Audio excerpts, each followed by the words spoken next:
it going. Welcome back. Well, we're saluting Murphy Brown tonight, which is really nice of us because they never saluted our show. Not yet. Yeah. And their show begins a week from tonight, as a matter of fact, on CBS. The new season premieres. Our first guest is the Emmy-nominated actress, photojournalist, and author who stars as the title character in Murphy Brown. As I say, a week from tonight, it'll start its second season here on CBS. A big welcome, please, for the lovely, the charming, the talented Candice Bergen.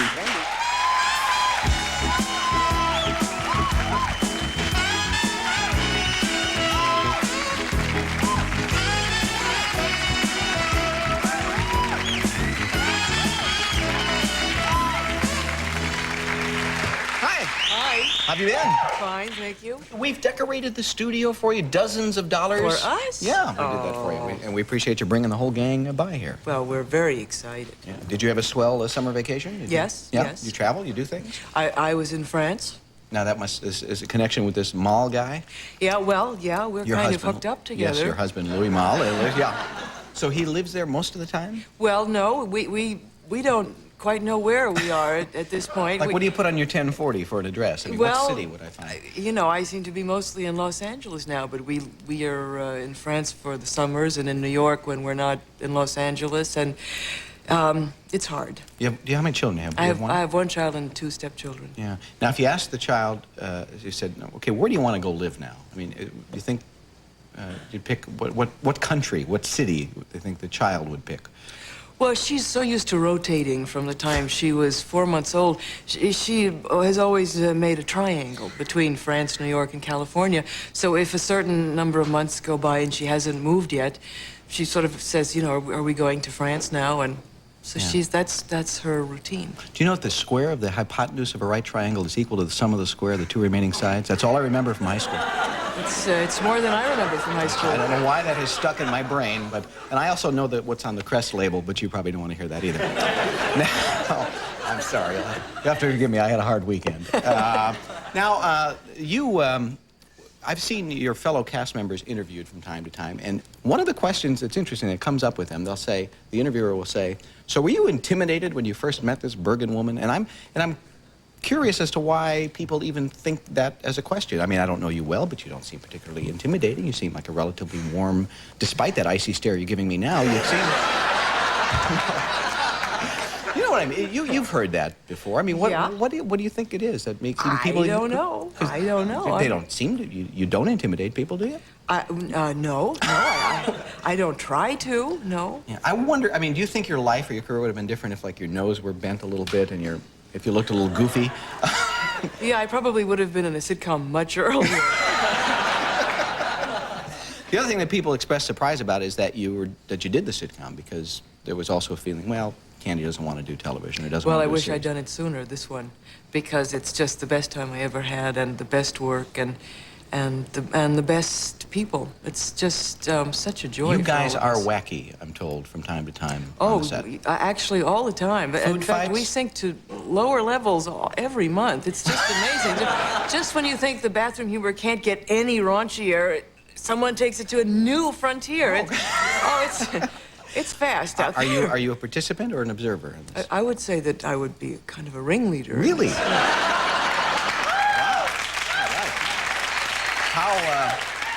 So, like, what's the most disgusting thing you've ever said? No, I guess you probably... This is, I guess, in the privacy of your own studio. We actually do have some outtakes, though, as we like to say, which is silly. Oh, but they don't come close to... Really? Well, to say, well, we could save that to talk about with Faith, but for instance, at the rap party, Faith Ford and I did a little duet at the rap party with the guys as backup singers, a little song that we used to sing in college called Beaver's Out, and... So it's about the woods and dam building. The environment, sure. yeah. Sure.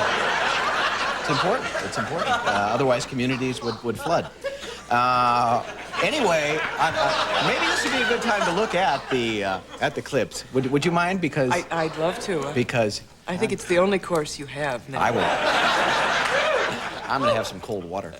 Anyway, there's some outtakes from the show, and I guess they sort of explain it themselves. Are you sort of waiting for the outtakes to be put up? Roll 'em, Marty! Do a segment that is so provocative, so sensational that everyone will watch it, and so there. We we've had a change of heart, Miles. We want people to watch Frank's piece on the homeless, and the only way to make that happen is to pull a stunt. Do a segment. So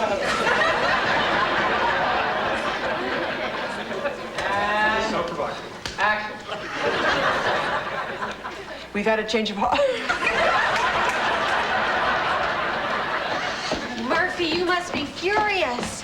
I was just downstairs in the coffee pot.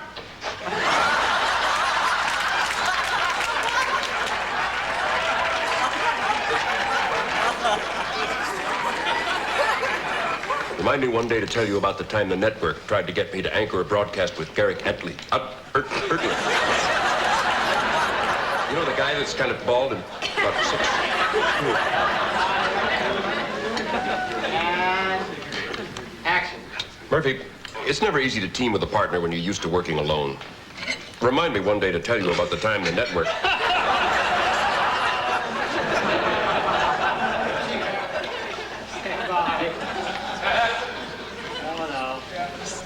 This happens every week, folks. Go ahead.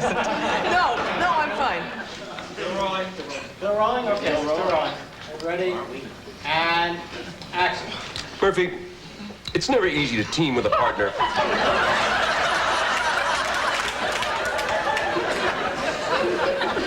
rolling. Still rolling.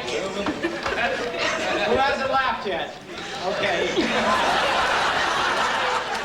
And action. Murphy, it's never easy to team with a partner when you're used to working alone. Remind me one day to tell you about the time... What a captivating woman. Oh, yeah? Well, then you go shopping with her while she drags you from store to store, forcing you to try on things to hate. You hate. You go to the hairdresser. Back it up. Rolling. What a captivating woman. Oh, yeah? Well, then you go shopping with her while she forces you to... Damn it, excuse me. What a fun. Thanks for bringing them. We'll take a break, and we'll be back with more with Candace Bergen. Stay right there.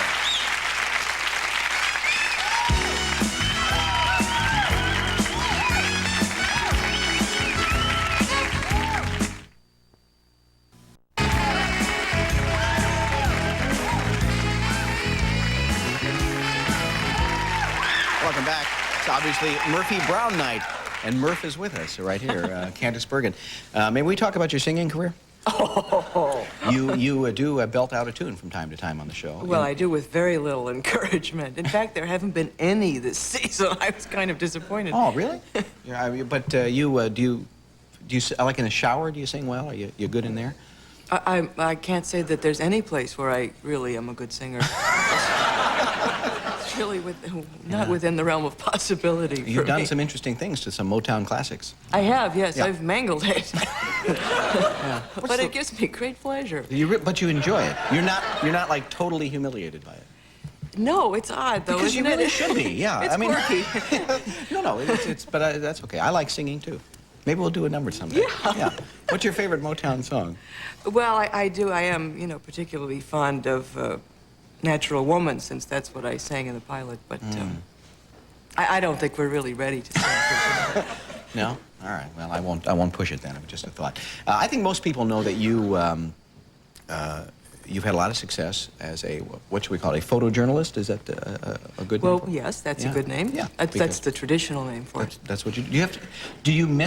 I assume you don't have much time for writing, for photography these days, or do you? I'm trying to read a newspaper this year is my big goal. And I'm sort of hard-pressed to do that. Yeah, try USA Today. You can do that, Michael. Well, I wasn't going to try that. It's great. Do you miss it? Do you miss the opportunity? Yeah, I do. I do miss it. And I used to love it when I did it, and I used to love that it gave you an avenue to pursue your curiosity and your interest about places and people. But I just thought I wouldn't get back to it until I could do it full time, because I found that it's something that if you pick it up without having done it for months, that you're shooting black and white at color speeds and the wrong lenses, and it's really a muscle that you have to keep exercising. Can you tell me why in my photographs the tops of everyone's heads are not there? Well, perhaps your vision needs to be corrected. Thank you. Just a little thought. Now, we have one more piece we want to show while you're out here from the show, and this is a clip involving you. Now, this is not an outtake. This is a real thing that has or will see the light of day. That we'll see, yeah. Is this from the season opener? I just look at people who nod at me.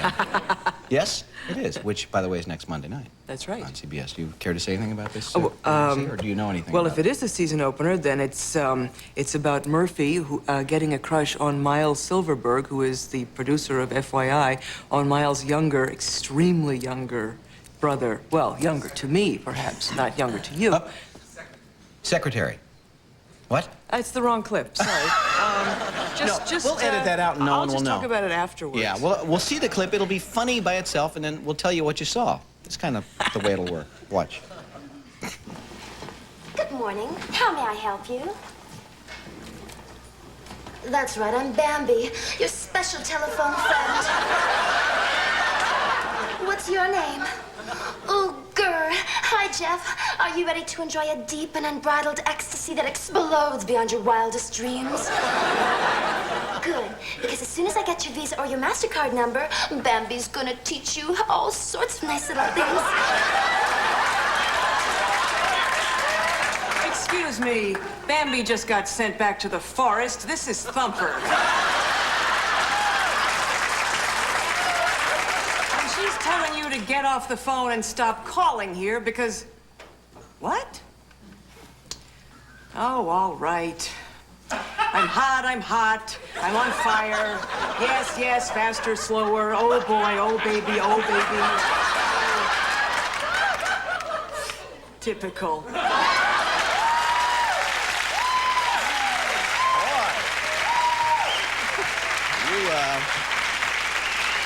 You Vixen, you. Oh, baby, baby. Well, I was in a hurry. Yeah. So was he. 3 minutes. You do have problems on that show with secretaries. Yeah. Is it a different one every Yes, episode? I think this week we're on 24. Yeah, this one obviously had a part-time job answering those little phone lines. Is that the tradition going to continue all season long? I think it is. You're yes. onto something there. Yeah. Do you have a secretary? No, I don't.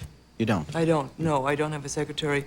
Or I guess they're called personal assistants today. I don't have that. Do you have... I just don't answer my mail. Good. Do you have a car phone? No. I'd rather die. Really? No, I'm just checking. I just think I just start laughing every time I see these guys in their convertibles and they're fixing their hair with one hand and talking on the phone with the other, and the car just seems to drive itself. I just think it's the dopiest thing I've ever seen.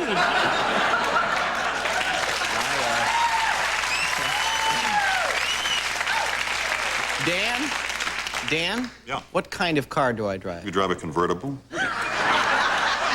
What do I have in there? You have a nice phone. And you know she's right.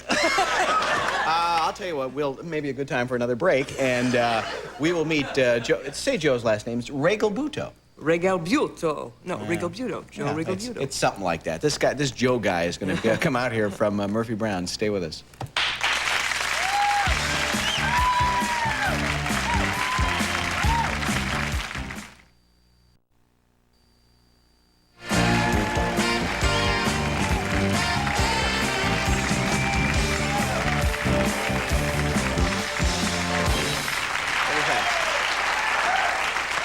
Feel a little like Regis and Kathy Lee out here. Oh, my goodness. Yeah, that's right. Our next guest is a self-help author. No, our next guest plays Frank Fontana on your show. Well, you know that. Why am I telling you? Why don't I tell them? Sure. And he's nominated for an Emmy, as is this fine woman. 11 nominations? Mm-hmm. Do you know how many nominations this show has? 112. Oh, well, it's never the happened least before. You deserve. But you're a darn close second. Anyway, ladies and gentlemen, he's been here before, and he seems to be here again. Joe Regalbuto. Joe.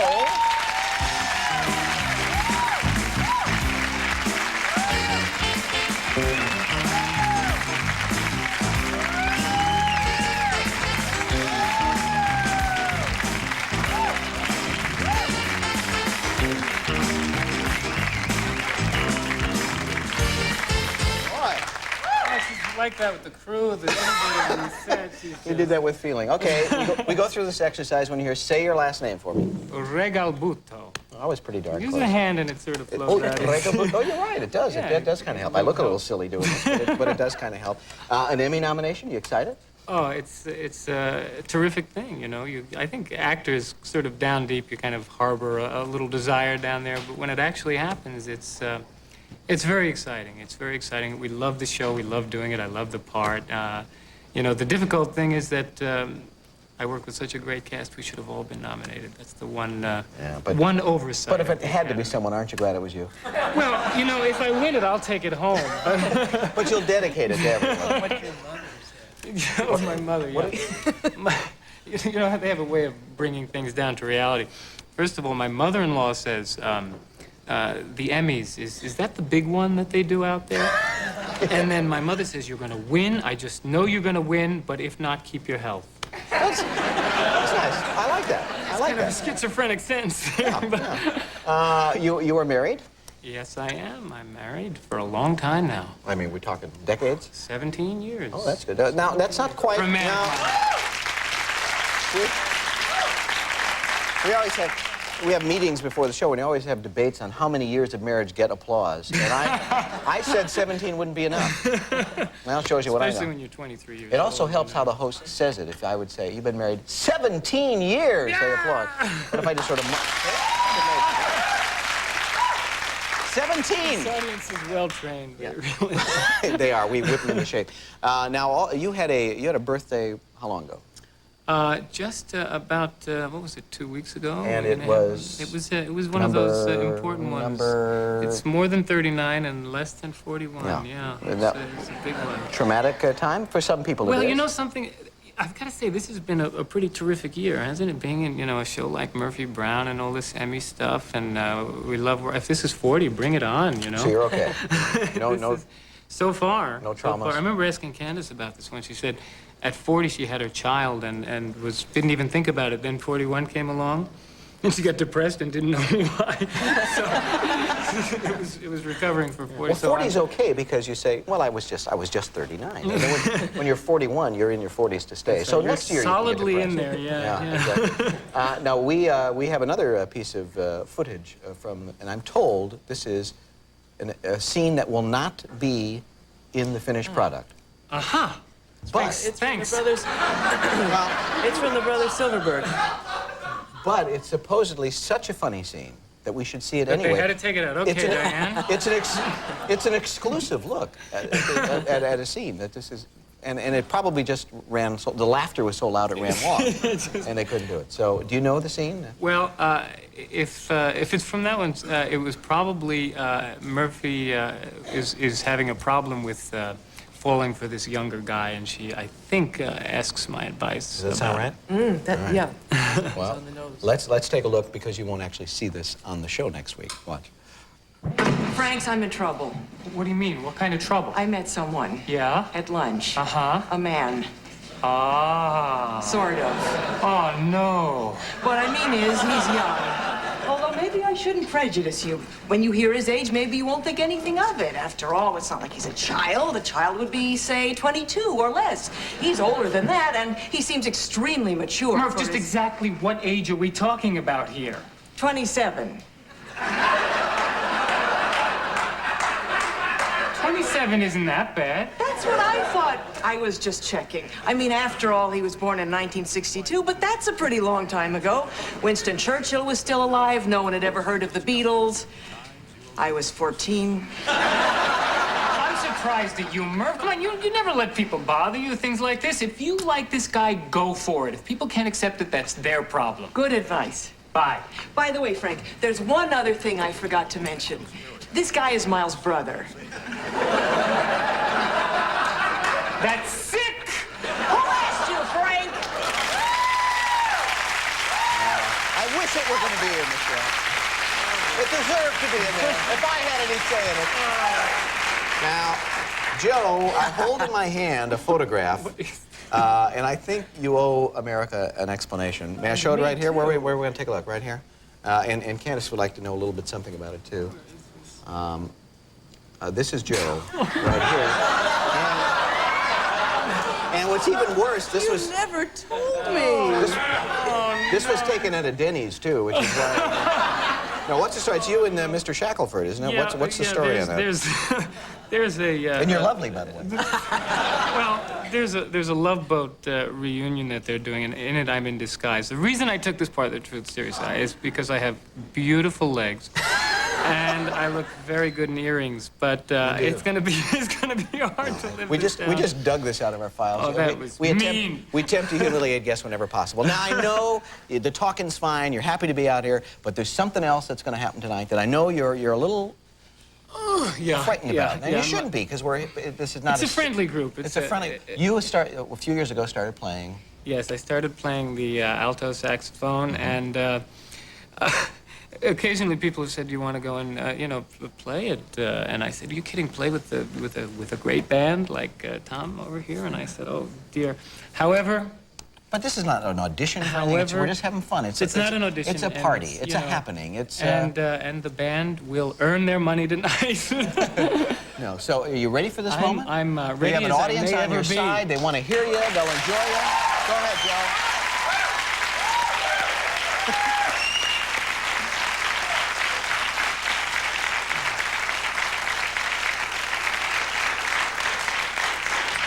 Candace has to promise not to sing with me.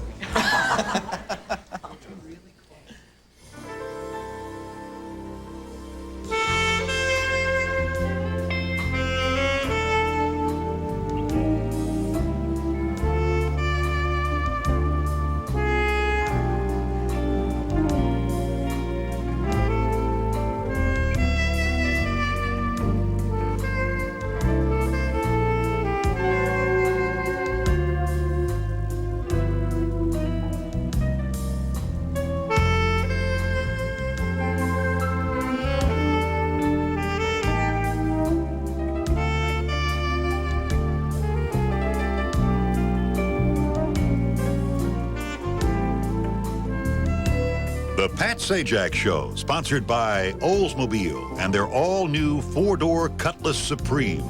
And by Try Buffered Bufferin, Buffered Aspirin.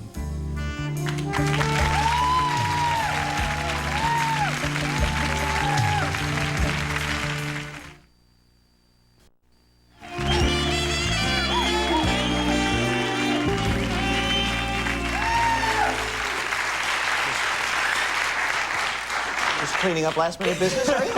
Well, I guess you do have a busy schedule, don't you? Well, you don't get a car phone. You won't have to do this. Our next guest plays Corky Sherwood in Murphy Brown, which, by the way, has its season premiere next Monday night at 9 o'clock here on CBS. She's been here before, and we sure enjoy having her around. Ladies and gentlemen, here is Faith Ford.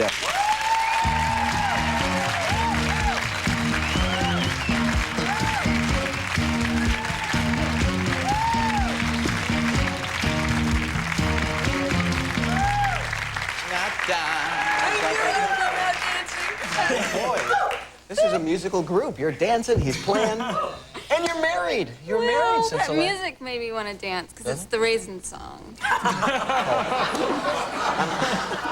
think that's the subtitle, yeah. The Raisin song. So, since last time you were here, you did it? You walked down the aisle? Yeah? I did it. Did you do it back home? I did it back home. In Louisiana? Louisiana. It was a nice little southern wedding that we ended up all painting together. Excuse me?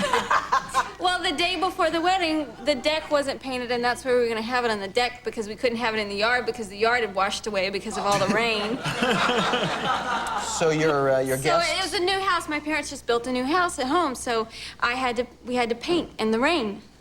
This was after the ceremony? We sort of like reworded the song, Singing in the Rain. We said, we're painting in the rain, we're painting in the rain. Boy, this is a musical show. You know, speaking of, Adam, do I dare do this? What about the Love Is It? Love Is It. You know that one, Faith? What is that? Oh, gosh, I can't do that, Candace. It's Candace's favorite thing. Well, you know. Love. You want to do it? Yeah, sure. It's not dirty. It's not dirty. My mother knows. My mother just now. This is for Candace now. Go ahead. Love is a nose, but you better not pick it. A handful of boogers is all you'll get.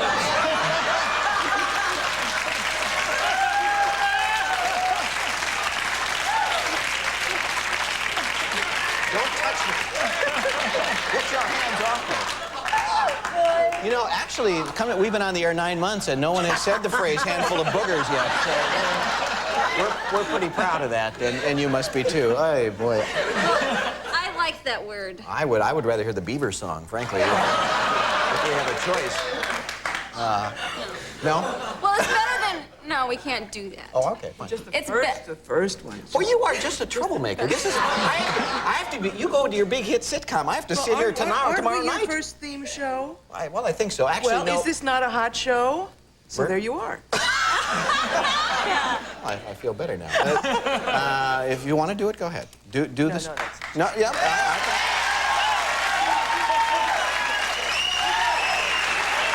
You just gotta sing the first one. Just the first one. We'll just sing the first one. Just the first part. Just the first part. This was just a song that we used to sing in college. It's kind of a college fight song. And we'll just sing just the first couple of lines. Okay. Beaver's out, everybody gonna jump and run. Everybody gonna get him some. Beaver's out.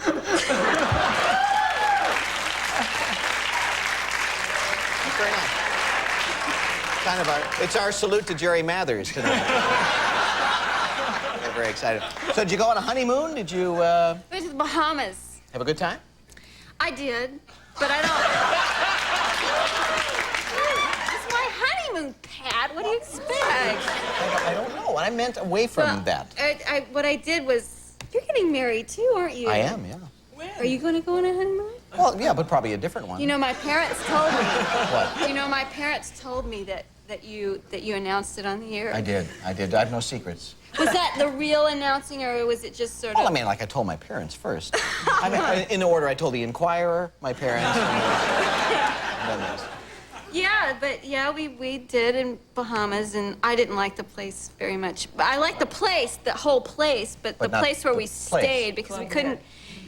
Well, I didn't want to say... The food wasn't good, and it was supposed to be good, and I love food a lot, you know, and it was too greasy. It was just... I wanted to go in there and show those French chefs how to cook. Because you do cook Yes. without grease.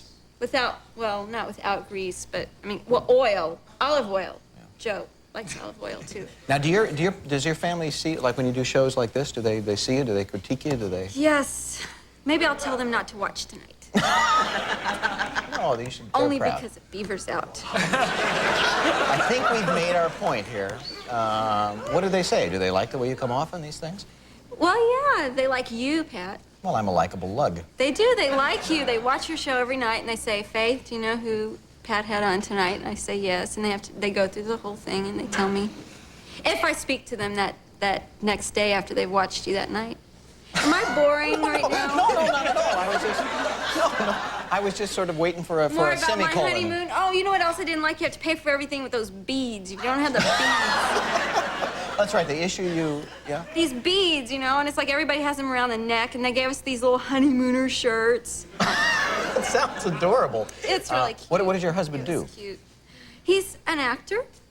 He's an actor. He also has his real estate license. He also... You want to say his name, or? Robert Nottingham. He's here. Oh, is he? Oh, yeah, I the guy guess with the beads up there. Yeah. He looks good. But I guess I guess I have 3 names now. Faith Ford Nottingham. Is that the way you're doing it? Well, not legally. Sort of legally, but not legally. Like, still through SAG. I mean, like on the show and everything, I'll still be Faith Ford, but... You don't have room for Nottingham. Nottingham's a tough one. It's time for a break here, and we're just bringing out everybody here as we go. Yeah, we'll just bring them all out. It'll be grand. I don't even need to be here. We're going to pause for a word from Anheuser-Busch, makers of Michelob Dry and other spiffy products.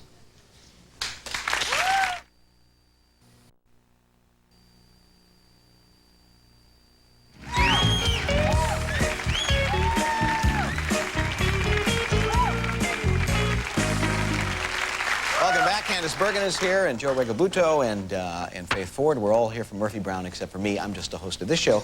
Our next guest plays the young hotshot executive producer, Miles Silverberg on Murphy Brown. He's making his late-night talk show debut, and we're honored that he's here. Here's Grant Schad. Grant. Yeah.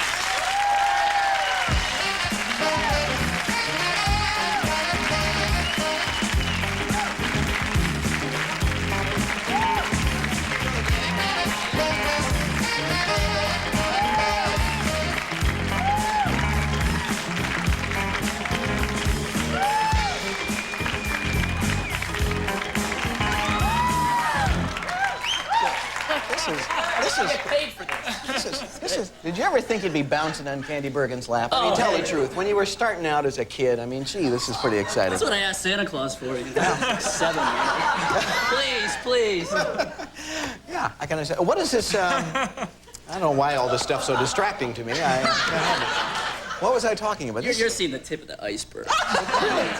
How disgusting is this group? I mean, I mean, you know you're on television and you have to behave a little bit in like you're borderline arrestable here. Did you tell Pat about? Well, I did. I told him about the Warrior, but he wouldn't go for it. I'm not asking you about that, so don't waste your time and mine. It's not, the subject's not coming up. All right, now, on to other. Let's talk about something important like baseball. All right. I understand that this is your passion in life. Forget the news business. Do you read newspapers? The sports section. That's it. Box scores. I'm told a challenge that if I name a major league team, you'll give me the starting lineup. I find this hard to believe. I hope I don't choke, but fire away. I'm not going to give you the Yankees. That'd be, well, that could be tough. Come to think of it. That's true. Yeah. That's harder than anything. No, huh? Oh, there's a good one. Cleveland Indians. Cleveland Indians. All right. Okay. Third base is Brooke Jacoby.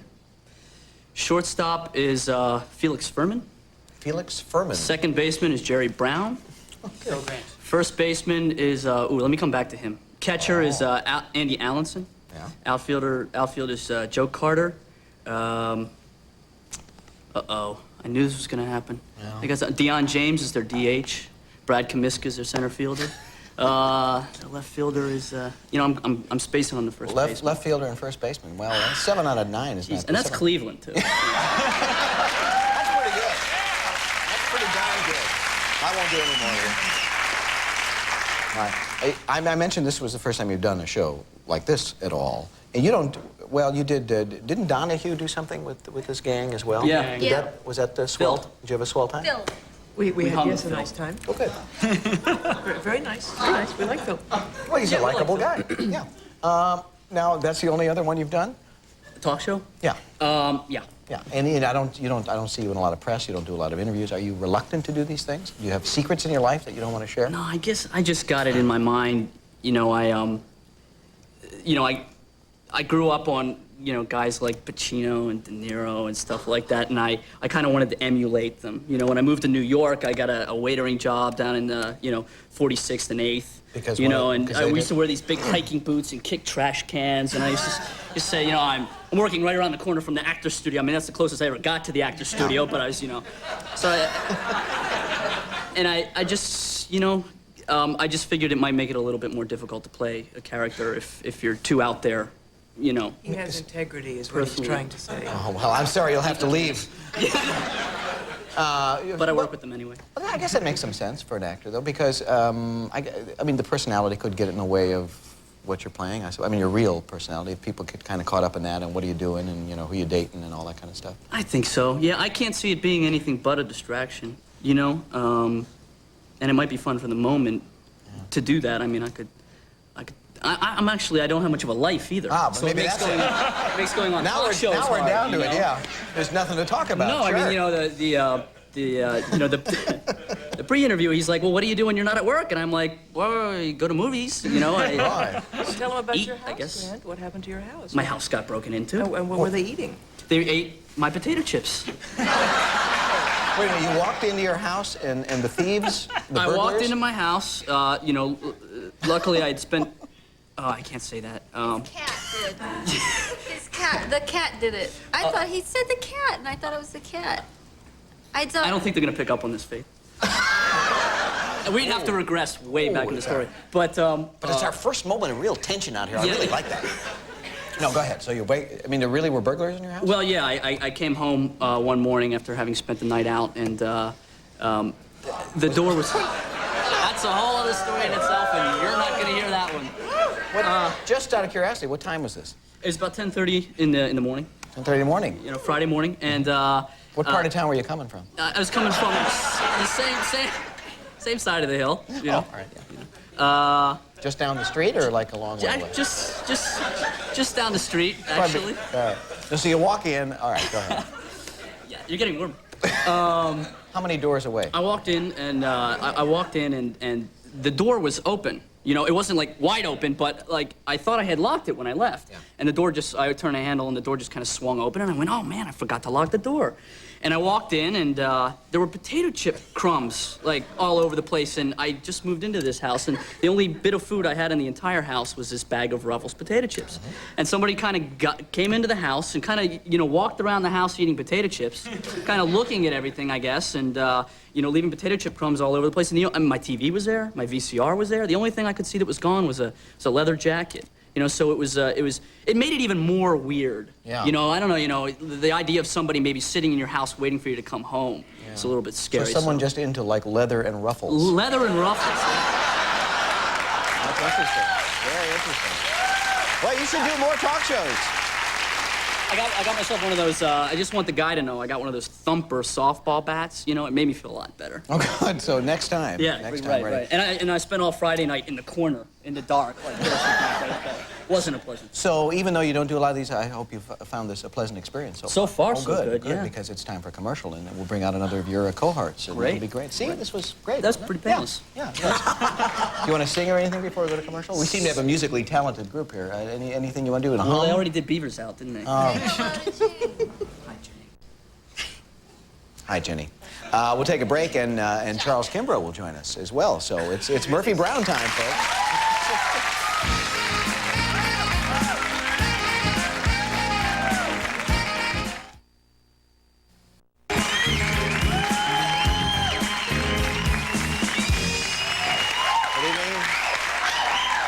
Welcome back to Donahue. Our subject today is actors who try to be singers. And our next guest is plays anchorman Jim Dial on the. Have we mentioned the series? It's called Murphy Brown. The season premiere is next Monday night at 9 o'clock on CBS. Please welcome back Charles Kimbrough. Charlie.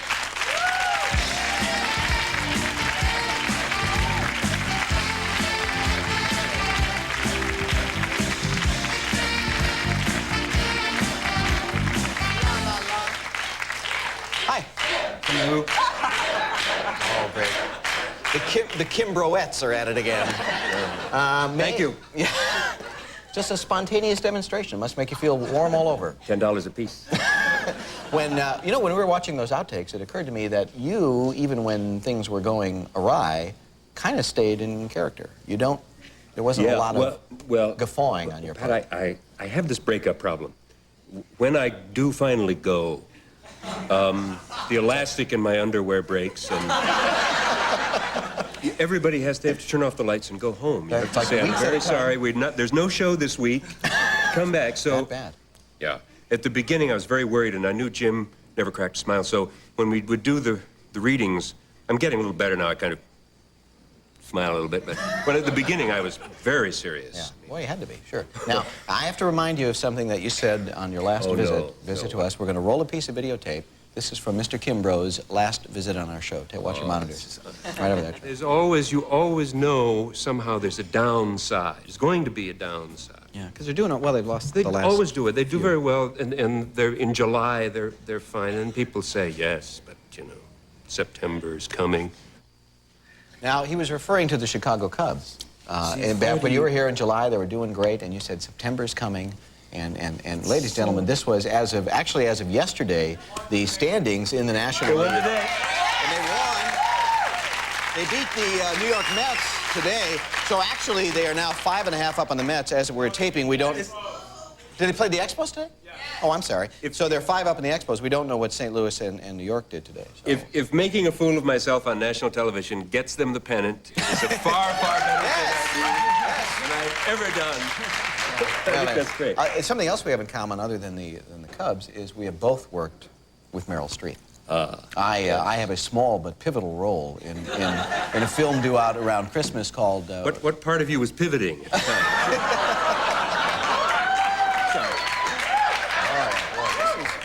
We gotta hose you all down. We're loosening up nicely here. Now you worked with her a couple of times. Yes, I did indeed. I did a season at the Phoenix Theater. This was years ago, and Meryl was very young. She was almost as young as I was. No, not so. She's much younger than I am. Yeah. But we did that, and then she did a movie, Seduction of Joe Tynan. Oh yeah. And I had a role in that, And she was wonderful. She was wonderful all the time. She's one of those maddening people that always seems to be, cheerful and pleasant and wonderful. And she goes off and just kills the people. You know, and comes back and then she's just Meryl again, you know. I get very angry at people. And I think she has a future in this business. That was my impression watching her perform with me. Yeah, it's possible. Your wife lives back in Dobbs Ferry, and Dobbs Ferry, New York. Yeah. And I live out here. You're going to ask, what's happening to those people? No, I assume it's show just business. circumstances. It's show business. Is this working out okay? How often? Yes, it's working out all right. It's a little. What's her first name? Jane. Good. Just Jane. Close. How often do you see this woman? As often as we can. I sometimes 4, 5, 6 weeks go by. Sometimes 2 months go by.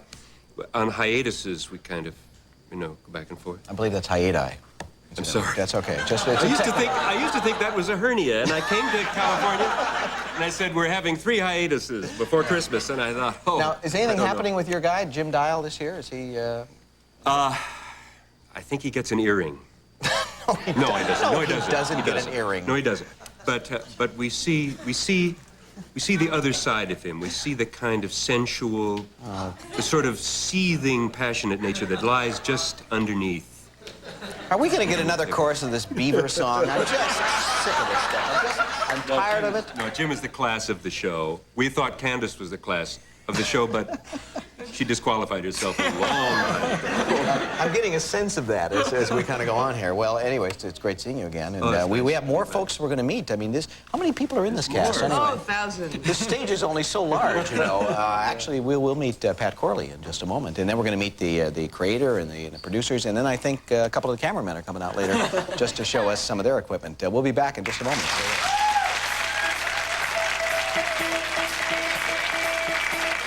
The Pat Sajak Show, sponsored by Hershey, the great American chocolate company.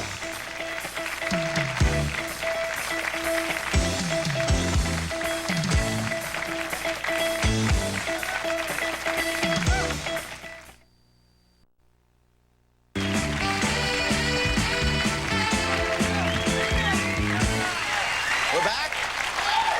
I forgot. Have I mentioned Murphy Brown is going to be premiering next second season next Monday night, 9 o'clock on CBS. And our next guest plays Phil the bartender on that very show. He's been in Broadway television films for over 45 years, and he's coming out right now. Mr. Pat Corley. Pat!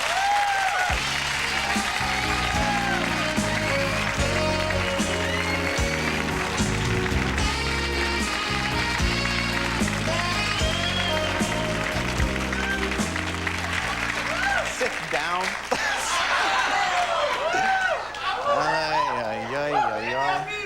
So, are you well? You okay? I know you were... Haiti is actually a nation, an island nation, south of Florida, where a lot of people come up and practice voodoo.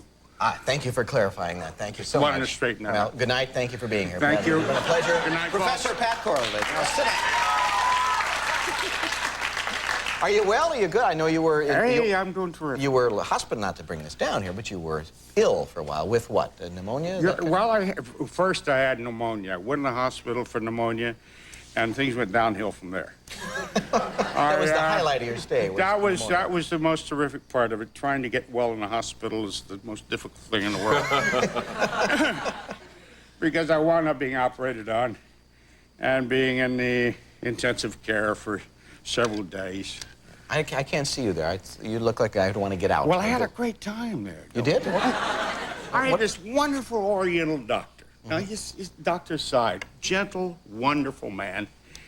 And he was so concerned, very intelligent, very educated, but he had trouble with the language. And so he was always talking very carefully because he wanted to be sure the patient knew what he was talking about. So he would go, Mr. Corley, what you have here. And he'd continue this thing, and I appreciated that. But I wanted to get back to the show. I didn't have time to Before that sentence 45 years, I've never missed a performance, and all of a sudden I'm missing. These guys are working, and I'm not. It's terrifying. Yeah. And so I'm laying there, and they got these tubes in me. And they got all this stuff, and things are going down here and up your nose and all. And this nice doctor is saying, Mr. Coy, you can be out of here very fast if you take very good care. And I'm saying, listen, not this Thursday, but next Thursday, you know, I really don't do that much on the show. I can go in, you can put me in an ambulance, and I go in, you stand me up behind the bar. All I got to do is talk. You know, I just say the words, you put me back in the ambulance, you bring me back. His eyes began to explode a little bit like this, and he began to talk like, you know, the cook in a Chinese takeout restaurant. All of a sudden, Mr. Coy, you crazy? You crazy? You want to go walk? He turns to the nurse and says, he wants to go to work. You're a very funny guy, this Mr. Coy. And then he walks out in this intensive care, you know, and telling all the nurses and the poor people next in the other room, saying, Mr. Coy, a very funny guy. He didn't want to go to work. You didn't go, I take it. No, I didn't go. He wouldn't let me do that. Yeah. Now, 45 years, is this the biggest success you've enjoyed, you think? I mean, is this... 45 years, it's the only show I've ever been in that's ran more than one season. Usually about one day. about this. I did 5 Broadway shows and ran a total of 6 months and a week.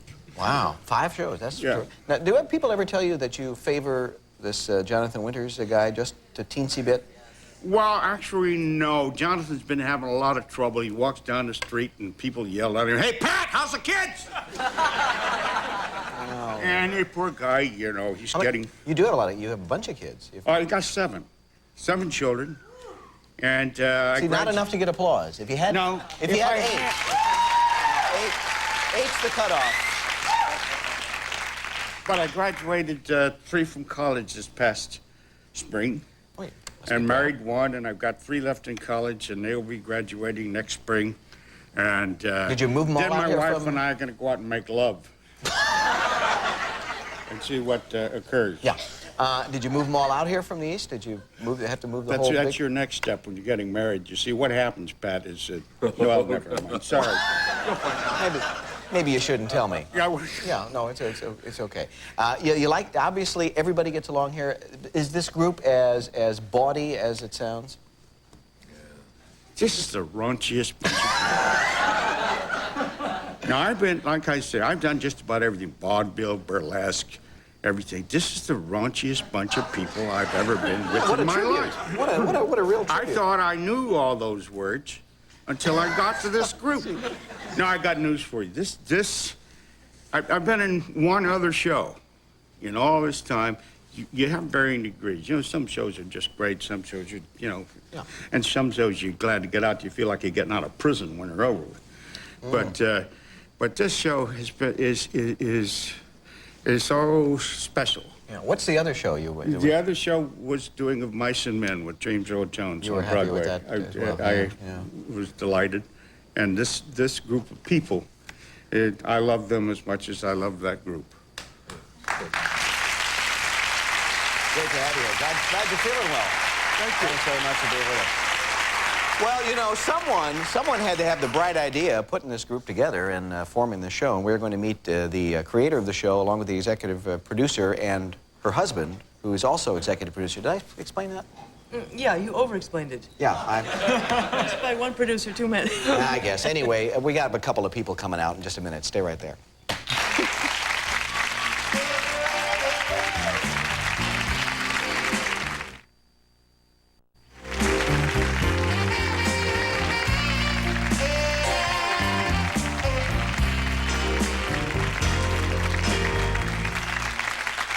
We're back with the gang from Murphy Brown, and here are the folks who put the gang together. Husband and wife producing team. She created the series, which, if we mentioned, it's called Murphy Brown, and it's premiering next Monday night at 9 o'clock on CBS. 11 Emmy nominations, folks. Please welcome. They are executive producers? Yes, they are. I was wrong before. He was absolutely wrong. Oh, you don't have to point that out.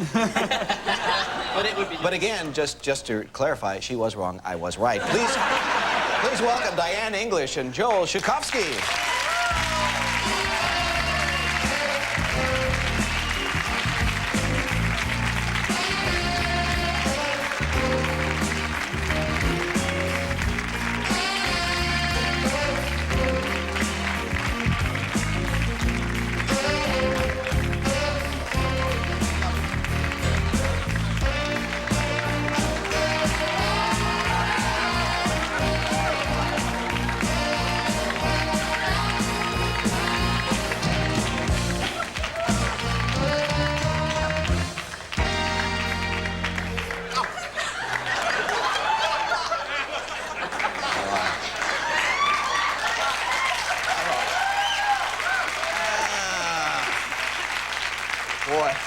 I got to run, but thanks for coming very much.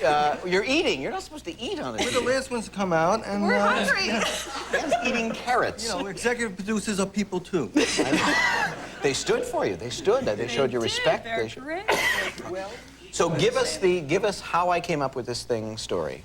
Oh, well, we have a very long commute to Burbank every day, so I was stuck in traffic as usual. It takes about an hour to get to the studio.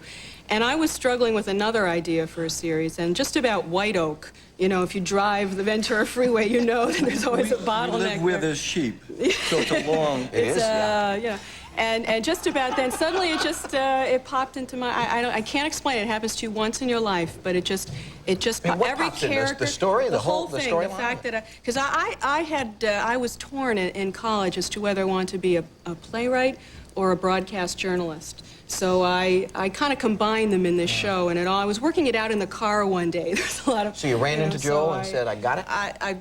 Yeah, I said, you know, he was in the office before me, and I said, this is it. We have to said, do it. "That It was sounds too weird to easy. me," And yeah. I had the first 6 episodes. I had every character.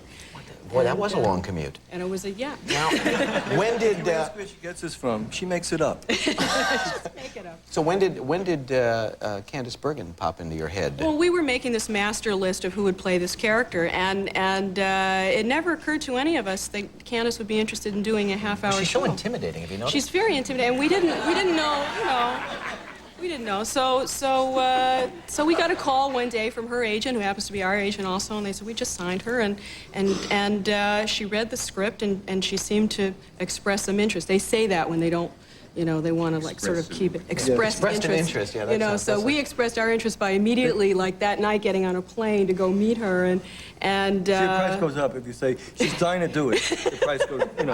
way So up. expressed interest. So we went to New York together, and we met with her, and we didn't know, you know, who she was going to be, and she opened the front door to her apartment, and we were standing there in the same clothes.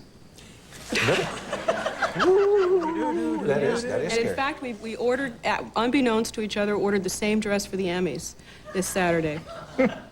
And we found that out in the nick of time. Well, that could have been very interesting.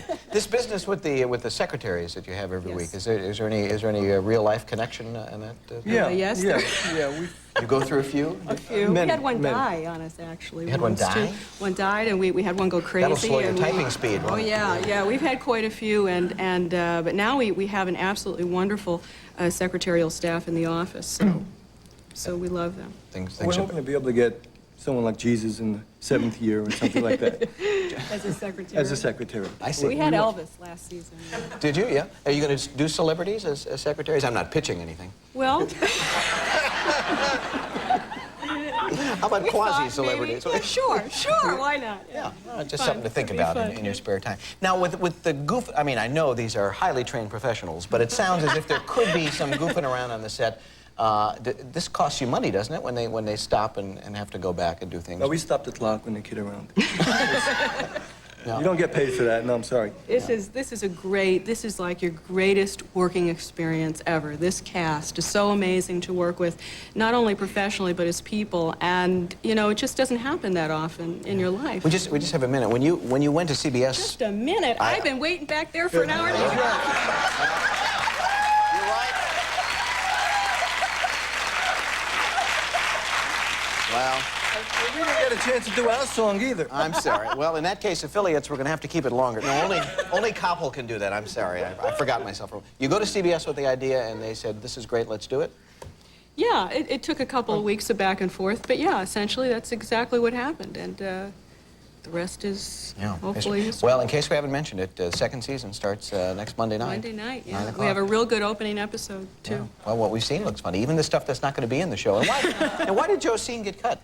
Well, the audience laughed so much at, we had a laugh spread that was about 6 minutes long, so we had to really take the scissors to it. Oh, that was a nice answer. Yeah. And ladies and gentlemen, we're going to take a break. When we come back, I think there's going to be some dancing on the stage. I just feel it. Stay with us.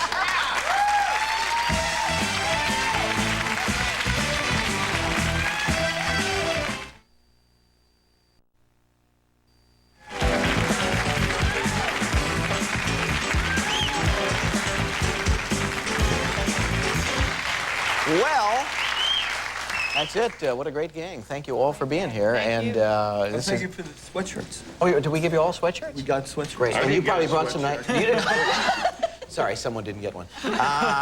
Candace, thank you very much for, Thank you, Ben. for bringing the whole gang here. And thanks to Joe Raigalbruto and his magic saxophone. Come back and see us, Joe. Thank you, Faith. And hope the next honeymoon's even better. I mean, your second honeymoon. Thank you. You have a good honeymoon, too. Thank you. Well, I'll write and tell you all about it. Happy marriage. Thanks, Grant. Nice meeting you. Thank you for being here. And to the rest of the gang, too, to Diane English and Joel Tchaikovsky, we thank them for being here. Pat Corley and, of course, Charles Kimbrough down there, and Dan Miller and Tom Scott in the band. And if we had some Motown music, do you think you guys could mix it up? Oh, come on. Come on. Go, Tom. Thanks, all.